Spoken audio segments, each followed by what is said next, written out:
Hello and welcome to Module 3. Congratulations for getting this far. Module 1 and Module 2 are pretty tough and you are almost done. This module will be different from others.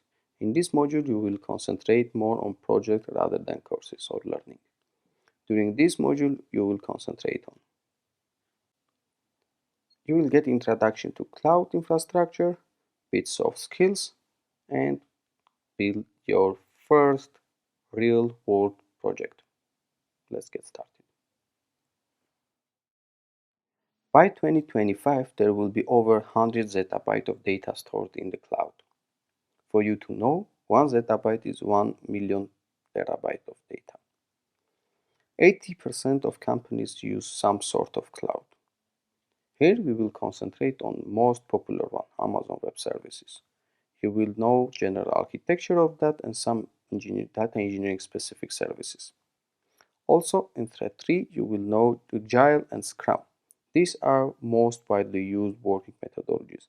In fact, some companies during technical interview give question about Agile and Scrum.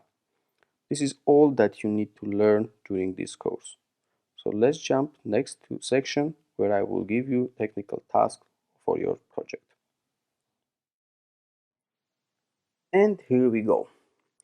During this project, we will utilize everything you learned so far. You need to choose couple websites for scrapping.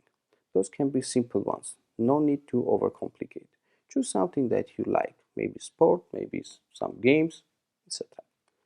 Then you should write script to periodically scrap those sites and store data into database. You can manipulate data as you want, change its structure, even normalize, then store it in database. Do whatever you want with data.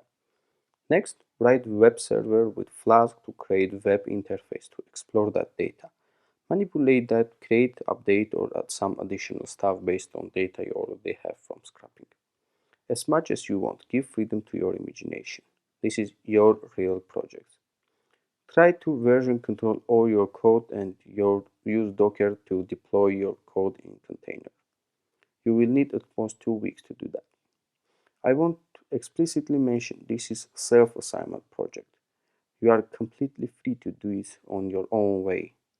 During this project, I want you to take ownership of the project and make it yours. In work environment, you will frequently ask to take ownership for some specific task. So made up your mind, try to find something interesting for you. I'm wishing you good luck.